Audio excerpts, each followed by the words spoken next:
ചേട്ടാ, നമ്മള് ഈ UDF എപ്പോഴും ഉന്നയിക്കുന്ന ഒരു ആരോപണമാണ് BJP LDF തമ്മില് കൂട്ടുകെട്ടുണ്ട്, CPM-ആയിട്ട് കൂട്ടുകെട്ടുണ്ട്, അതായത് സന്ധിയുണ്ട് എന്നൊക്കെ പറഞ്ഞിട്ട് ഈ UDF എപ്പോഴും ഇങ്ങനെ വാദം ഉന്നയിച്ചുകൊണ്ടിരിക്കും. പക്ഷേ ശരിക്കും പറഞ്ഞു കഴിഞ്ഞാൽ നമ്മൾ ശരിക്കും ഒന്ന് നോക്കിക്കഴിഞ്ഞാൽ ഈ കേന്ദ്രത്തിന് നമ്മുടെ സർക്കാരിനോട്, നമ്മുടെ സംസ്ഥാന സർക്കാരിനോട് കുറച്ച് കലിപ്പൊക്കെ ഉള്ളതുപോലല്ലേ നമുക്ക് തോന്നുന്നത്. ശരിക്കും എന്ന് വെച്ച് കഴിഞ്ഞാൽ നിയമ മണ്ഡലത്തിൽ BJP അങ്ങോട്ട് LDF തറ പറ്റിച്ചപ്പോൾ തൊട്ട് ഈ BJPക്ക് നമ്മുടെ CPM-നോട് അല്ലെങ്കിൽ നമ്മുടെ സർക്കാരിനോട് ഒരു ചെറിയൊരു അമ്മായിയമ്മ നയം, ഒരു എന്താ പറയുന്ന ഒരു അമ്മായിയമ്മ പോരെടുക്കുന്ന ഒരു രീതിയാണ്. കണ്ടില്ലേ, ഇപ്പൊ നമുക്ക് അർഹതപ്പെട്ട പലതും വെട്ടിച്ചുരുക്കുന്നു, നമുക്ക് അർഹതപ്പെട്ട പലതും തരുന്നില്ല, പല പദ്ധതികളിൽ നിന്ന് നമ്മളെ ഒഴിവാക്കുന്നു, നമുക്ക് അർഹത ഉണ്ടെങ്കിൽ നമ്മുടെ കയ്യിലോട്ട് അത് എത്തിക്കാതെ അതിനെ അവിടെ തന്നെ തടയുന്ന ഒരു അവസ്ഥയുണ്ട്. അപ്പൊ അപ്പൊ ഇതൊക്കെ കണ്ടിട്ട് ഉള്ളിൽ സന്തോഷിച്ചിരിക്കുന്ന വേറെ കുറച്ച് പേരുണ്ട്, അതായത് UDF-കാര്. അവർക്ക് സന്തോഷമാണ്. അവരിങ്ങനെ നാഴിക്ക് 40 വട്ടം പറയും BJP-യും CPM-ഉം തമ്മിൽ ഡീലുണ്ട്, അതുണ്ട് ഇതുണ്ടെന്നൊക്കെ പറഞ്ഞിട്ടുണ്ടെങ്കിലും അവസ്ഥ ശരിക്കും ഇതാണെന്ന് തോന്നുന്നു. ശരിക്കും പറഞ്ഞാൽ തോന്നുന്നതല്ല, ഇതാണ് ശരിക്കുള്ള അവസ്ഥ. അതായത് നമ്മുടെ കേന്ദ്രത്തിന്, നമ്മുടെ സംസ്ഥാന സർക്കാരിനോട് നല്ല രീതിയിലുള്ള കലിപ്പുണ്ട്. അത് കണ്ട് ആസ്വദിച്ച് കൈയടിച്ചു കൊടുക്കുന്നവരാര് ആര് UDF-കാര്. ശരിയല്ലേ ഞാൻ പറഞ്ഞത്? അതെ, 100% ശരിയാണ്. കാരണം എന്താണെന്ന് ചോദിച്ചു കഴിഞ്ഞാൽ, ഇപ്പം നമ്മൾ റീസെൻ്റ് ആയിട്ട് നോക്കിക്കഴിഞ്ഞാൽ നമ്മുടെ കടമെടുപ്പ് പരിധിയും ഏതാണ്ട് 5944 കോടി വെട്ടിച്ചുരുക്കി നമുക്കുള്ള പരിധി. എന്ന് വെച്ച് കഴിഞ്ഞാൽ നമ്മൾ പലപ്പോഴും നമ്മുടെ ഈ ജനോപകാരപ്രദമായ പല പദ്ധതികളും നടപ്പിലാക്കുന്നത് ഇങ്ങനെയുള്ള പണത്തിൽ നിന്നാണ്. അതായത് ഇപ്പം പെൻഷൻ കൊടുക്കുക, സാമൂഹിക സുരക്ഷയ്ക്ക് വേണ്ടിയിട്ട് നമ്മൾ ഒരുക്കുന്ന എല്ലാ പദ്ധതികൾക്കും ഇത് വിഘാതമായി വരും. ഇത് സ്വാഭാവികമായിട്ട് സംഭവിക്കുന്നത് എന്താണെന്ന് ചോദിച്ചു കഴിഞ്ഞാൽ, ഇപ്പൊ പെൻഷൻ നമ്മൾ കൊടുത്തുകൊണ്ടിരിക്കുന്നു, ജനങ്ങൾ വലിയ പ്രതീക്ഷയോടെയാണ് പെൻഷനെ കാണുന്നത്. അവർക്ക് ഒരു മാസം 2000 രൂപ കിട്ടുന്നു. ഇനി ഫെബ്രുവരി മാസം ആകുമ്പോൾ അടുത്ത ഇടക്കാല ബജറ്റും കൂടി വരുമ്പോൾ ആ ബജറ്റിൽ ഇതിനൊരു വർധനവ് വരുത്തി സർക്കാർ എന്താണോ പറഞ്ഞിരുന്നത്, സർക്കാർ പറഞ്ഞ 2500 രൂപയാണ്, ആ 2500 രൂപയിലേക്ക് എത്തിക്കും.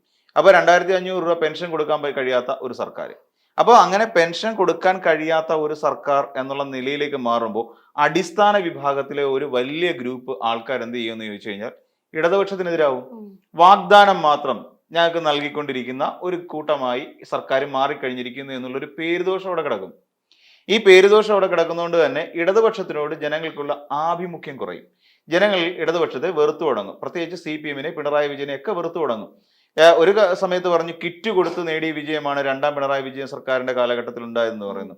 ആ സമയത്ത് എന്ത് സംഭവിച്ചു എന്ന് വെച്ചാൽ, കിറ്റ് കൊടുക്കേണ്ട ഒരു സാഹചര്യം ആയിരുന്നേ കേരളത്തില്. 2021 വരെയുള്ള സാഹചര്യങ്ങളിൽ 2020 ഒരു വലിയ പ്രശ്നം കാരണം, അതായത് നമുക്കറിയാം കോവിഡ് വന്നു. ആ കോവിഡ് വന്ന കാലഘട്ടത്തിൽ ജനങ്ങൾ പുറത്തിറങ്ങാതിരിക്കുക, അവർക്ക് ആഹാര സാധനങ്ങൾ എത്തിക്കണം, ഭക്ഷ്യക്കിറ്റുകൾ എത്തിക്കണം. സർക്കാർ സർവീസിൽ മാത്രമേ ഉള്ളൂ ശമ്പളം കിട്ടിക്കൊണ്ടിരുന്നത്.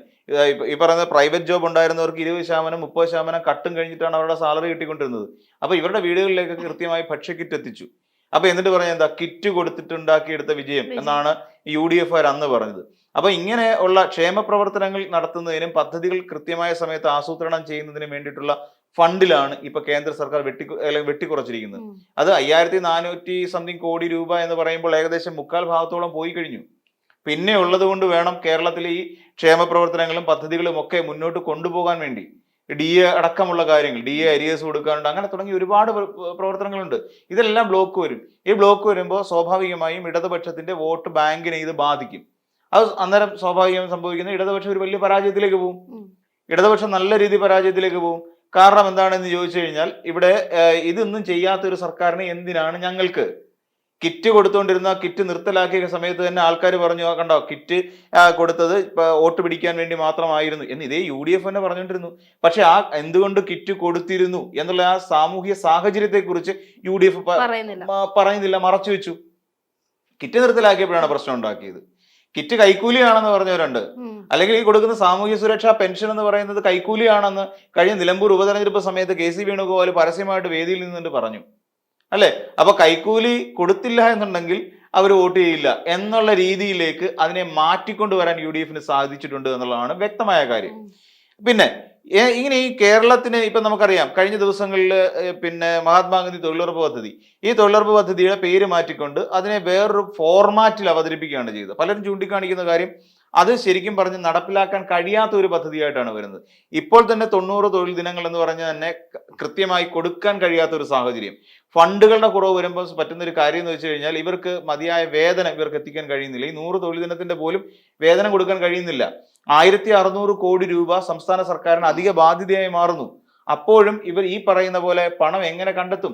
കഴിഞ്ഞ കാലങ്ങളിൽ തൊഴിലുറപ്പ് തൊഴിലാളികളുടെ പണം കൊടുക്കാൻ കഴിയാത്ത, അല്ലെങ്കിൽ ഇവരുടെ പണം അതായത് ശമ്പളം, വേതനം കൊടുക്കാൻ കഴിയാത്ത ഒരു അവസ്ഥയിലേക്ക് എത്തിച്ചേർന്നിരുന്നു.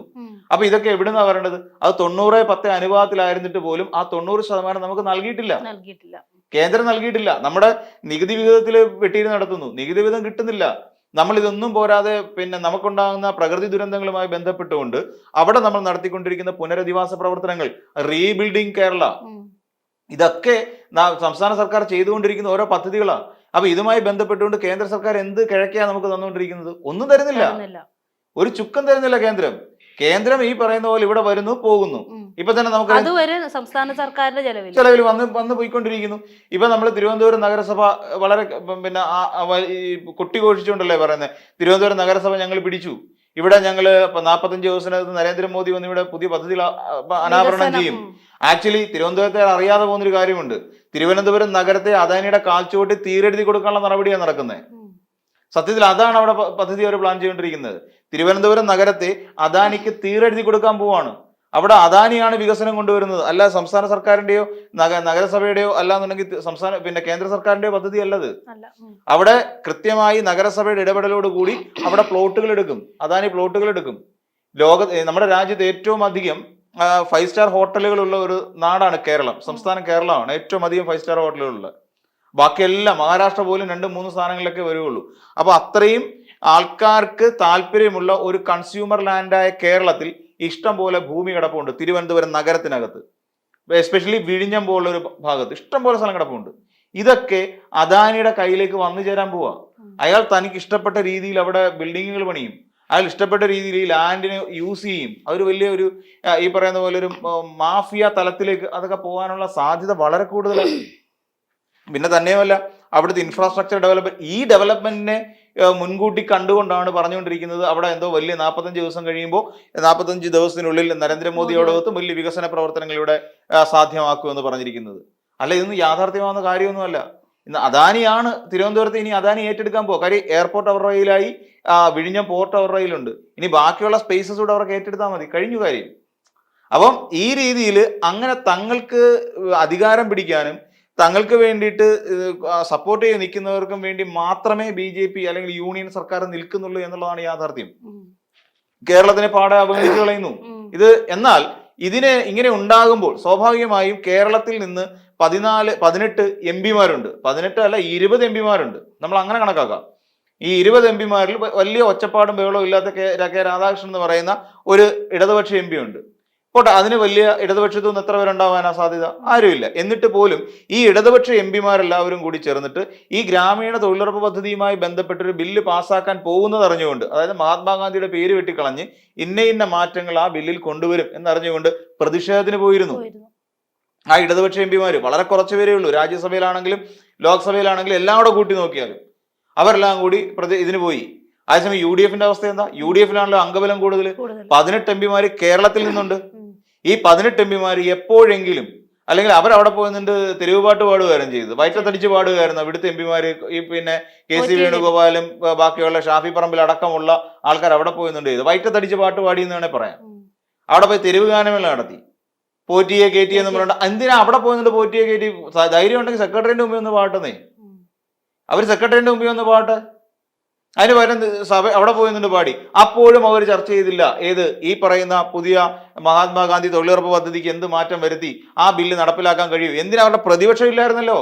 നമ്മൾ കുറച്ചു ദിവസം മുന്നേ ചർച്ച ചെയ്തപ്പോൾ നമ്മൾ ഇത് പറഞ്ഞു. കാരണം പ്രതിപക്ഷത്തിന് ചെയ്യേണ്ട ചില ഉത്തരവാദിത്തങ്ങളുണ്ട്, അതുപോലും ചെയ്യുന്നില്ല. എന്നിട്ട് പറയുന്നത് ഈ പറയുന്നത് പോലെ ഈ കേന്ദ്ര സർക്കാർ നമുക്ക് തരുന്ന അടിയിൽ സന്തോഷിക്കുകയാണ്. പക്ഷെ അവര് മനസ്സിലാക്കുന്നില്ല, അത് നമ്മുടെ സംസ്ഥാനത്തിന് വേണ്ടിയിട്ടാണ്. അല്ലെ, നമുക്ക് അവരെങ്ങനെ പറയും? അവര് കഷ്ടപ്പെട്ട് എടുത്തു കൊടുത്ത ഒരു മണ്ഡലമായിരുന്നല്ലോ നിയമമണ്ഡലം. അവര് കഷ്ടപ്പെട്ട് ബുദ്ധിമുട്ടി RJD അവരുടെ JDU-വിന്റെ അവരുടെ ഒരു നേതാവിനെ പരാജയപ്പെടുത്തി കൊടുത്തിട്ട് അവര് നേടിക്കൊടുത്ത മണ്ഡലമായിരുന്നു ഈ നിയമം. അതിന്റെ ഉപകാരസ്മരണയുണ്ട്. കാര്യം ഞങ്ങൾ BJP വേണ്ടി ഇങ്ങനെ ചെയ്തു കൊടുത്തോണ്ടിരിക്കുന്ന ആൾക്കാരാണ്. BJP വളരാൻ വേണ്ടി കേരളത്തിൽ ഞങ്ങൾ കൊടുത്ത പിന്നെ അപ്പോൾ CPM ദേഷ്യ എടാ ഞങ്ങളായിട്ട് കൊടുത്ത ഒരു മണ്ഡലം നിങ്ങളാണ് ആര് പറഞ്ഞ് തിരിച്ചു പിടിക്കാൻ? ഈ ഒരു വാശി കോൺഗ്രസിനുണ്ട്. ഇപ്പം പിന്നെ തൃശ്ശൂരിൽ നിന്ന് സുരേഷ് ഗോപി വിജയിപ്പിച്ചു. ആ ഒരു നന്ദി സ്നേഹം കടപ്പാടും കാണിക്കേണ്ടതില്ലേ? ഇവിടെ VD സതീശൻ കഴിഞ്ഞ ദിവസങ്ങളിലൊക്കെ രാജീവ് ചന്ദ്രശേഖർ ജിയെ കുറിച്ച് പുകഴ്ത്തി പറഞ്ഞുകൊണ്ട് നടന്നത് നമ്മൾ കേട്ടിട്ടുണ്ട്. സാമൂഹ്യ മാധ്യമങ്ങൾ അതിപ്പോ വൈറലാണെന്നേ. എന്റെ സഹോദരനെ പോലെയാണ്, അത്രയ്ക്ക് സ്നേഹമാണ് ഞങ്ങൾ തമ്മില്. ആര് തമ്മില്? രാജീവ് ചന്ദ്രശേഖർ എന്ന് പറയുന്ന BJP സംസ്ഥാന അധ്യക്ഷനും UDF പ്രതിപക്ഷ നേതാവും തമ്മിൽ ഭയങ്കര അടുപ്പത്തിലാണ്. ഞങ്ങൾ സഹോദരന്മാരെ പോലെയാണ്, എന്നോട് ഭയങ്കര സ്നേഹമാണെന്നാ പറയുന്നത്. അത്ര തിക് ഫ്രണ്ട്സ് ആണ് അവര്. അദ്ദേഹം BJP ആശയങ്ങളൊന്നും അല്ല ഇവിടെ നടപ്പിലാക്കാൻ ശ്രമിക്കുന്നത് എന്ന് പറയാൻ ഒരു ഉളുപ്പ് വേണ്ടേ ഒരു പ്രതിപക്ഷ നേതാവിന്? ഒരു ഉളുപ്പ്, ഒരു ലേശം ഉളുപ്പ്. ഇങ്ങനെയൊക്കെ ഒരു ഇതിനെക്കുറിച്ച് ഞങ്ങളാരും അദ്ദേഹത്തെ ബുദ്ധിമുട്ടിച്ചിട്ടില്ല. ആര്? പ്രതിപക്ഷം, അതായത് കേന്ദ്രത്തിലിരിക്കുന്ന പ്രതിപക്ഷത്തിന്റെ ഒരു പാർട്ടിയിൽപ്പെട്ട സംസ്ഥാനത്തിന്റെ ഒരു നേതാവ് പറയുകയാണ്. ആ നേതാവ് പറയാൻ ഞങ്ങള് അദ്ദേഹത്തെ ബുദ്ധിമുട്ടിച്ചിട്ടേ ഇല്ല എന്നാണ് പറയുന്നത്. നാണമുണ്ടോ VD സതീശൻ ഇതൊക്കെ പറയാൻ? നാണമുണ്ടോ? അപ്പൊ അതുകൊണ്ട് ഇവർക്ക് ഉത്തരവാദിത്വം ഇല്ല. കാര്യം എന്തുകൊണ്ടാണെന്ന് ചോദിച്ചു കഴിഞ്ഞാൽ ഈ മോൻ ചത്താലും വേണ്ടൂല മരുമോടെ കണ്ണീര് കാണണമെന്ന് പറയുന്ന ഒരു അമ്മായിമ്മമാരുടെ നയമുണ്ടല്ലോ, ആ നയമാണ് ശരിക്കും ഇപ്പം പ്രതിപക്ഷത്തിനുള്ളത്. എങ്ങനെ എന്തൊക്കെ സംഭവിച്ചിരുന്നാലും ശരി പണ്ടാരം അടങ്ങിയ കേരളം നശിച്ചു കണ്ടാൽ മതി, അത്രേ ഉള്ളൂ. ഇനിയും നമുക്ക് നമ്മുടെ കൂട്ടത്തിലുള്ള ആർക്കും ഒന്നും കിട്ടിയില്ലെങ്കിലും വേണ്ടിയില്ല, കേരളം ഒന്ന് നശിച്ചു കാണണം, അല്ലെങ്കിൽ പിണറായി വിജയൻ അധികാരത്തിൽ നിന്ന് ഇറങ്ങി കാണണം. ഇതാണ് ശരിക്കും പറഞ്ഞ പിന്നെ പ്രതിപക്ഷം ഇപ്പൊ കരുതി കൂട്ടിക്കൊണ്ടിരിക്കുന്നത്. അല്ലെങ്കിൽ അവിടെ പോയി ആ തെരുവ് പാട്ട് പാടിക്കൊണ്ട് വയറ്റത്തടിച്ച് പാടുന്നതിനെക്കാട്ടി നല്ല അവിടെ സമരം ചെയ്തുകൂടായിരുന്നോ? ഞങ്ങൾക്ക് വേണ്ട അവകാശങ്ങൾ ഞങ്ങൾക്ക് കയറണം. അതെങ്ങനെ? ഇവരെ നയിക്കാൻ ഒരു പ്രതിപക്ഷ നേതാവ് ഇല്ലല്ലോ അങ്ങ് ലോക്സഭയിൽ. അയാൾ BMW കാർ കാണാനും സ്കൂട്ടർ കാണാനും പിള്ളേരെ നടക്കുന്ന പോലെ നടക്കുക. ഉത്സവപ്പറമ്പിൽ അഴിച്ചുവിട്ട പിള്ളേരുടെ കണക്ക് ഈ രാഹുൽ ഗാന്ധി. ഉത്സവപ്പറമ്പിൽ നമ്മൾ കുട്ടികളായിട്ട് പോകുമ്പോൾ അവസ്ഥ അറിയാമല്ലോ. ഈ പിന്നെ കടകൾ കാണുന്ന സമയത്ത്, ഇപ്പൊ കളിപ്പാട്ടത്തിന്റെ കട കാണുന്ന സമയത്ത് പിള്ളേർ ഓടിയും കയറുക എന്ന് പറയുന്ന പോലെ രാഹുൽ ഗാന്ധി നടക്കുന്നത്. അവിടെ BMW ബൈക്കും കാറും ഒക്കെ കിടക്കുന്ന കണ്ടപ്പോൾ അവൻ കൗതുകം പോയി. ഈ BMW കേരളത്തിലും ഇന്ത്യയിലൊന്നും ഇല്ലാത്ത സാധനമല്ലേ, അതങ്ങ് ജർമ്മനി പോയി തന്നെ കാണണമെന്നുള്ള വലിയ നിർബന്ധമല്ലേ? അപ്പൊ ഉടനെ ചാടിക്കയറി അങ്ങോട്ട് പോകുന്നു, ബൈക്കിൽ കയറി ഇരുന്ന് ഫോട്ടോ എടുക്കുന്നു. അത് ഷെയർ ചെയ്യാൻ കുറെ മരപ്പൊട്ടന്മാര്, പറയാതിരിക്കാൻ പറ്റത്തില്ല, അത് ഷെയർ ചെയ്യുന്ന കുറെ മരപ്പൊട്ടന്മാരും ഉണ്ടെന്നുള്ള യാഥാർത്ഥ്യമാണ്. അപ്പം അങ്ങനെ ഈ കോൺഗ്രസ്സുകാർ പിന്നെ അതിനുവേണ്ടി സമരം ചെയ്യാതെ അവർ ചുമ്മാ വയറ്റത്തടിച്ച് പാട്ടും കാര്യങ്ങളുമായിട്ട് പോകുന്നു. എപ്പോഴെങ്കിലും ഈ പറയുന്ന നരേന്ദ്രമോദിക്കെതിരായിട്ടോ പോട്ടെ ഒരു കേന്ദ്രത്തിന്റെ വ്യവസ്ഥിതിക്കെതിരായിട്ടോ എപ്പോഴെങ്കിലും ഈ UDF ഏതെങ്കിലും ഒരു MP ശക്തമായി സംസാരിച്ചിട്ടുണ്ടോ? വോട്ട് ചോരി എന്നും പറഞ്ഞുകൊണ്ട് നടന്നു രാഹുൽ ഗാന്ധി. ആ വോട്ട് ചോരി ഞങ്ങൾ ഇപ്പൊ അങ്ങ് കൊണ്ടുവന്ന് ഇവിടെ മല മറിക്കുമെന്നും പറഞ്ഞിട്ട് പോയിട്ട് എന്തായി?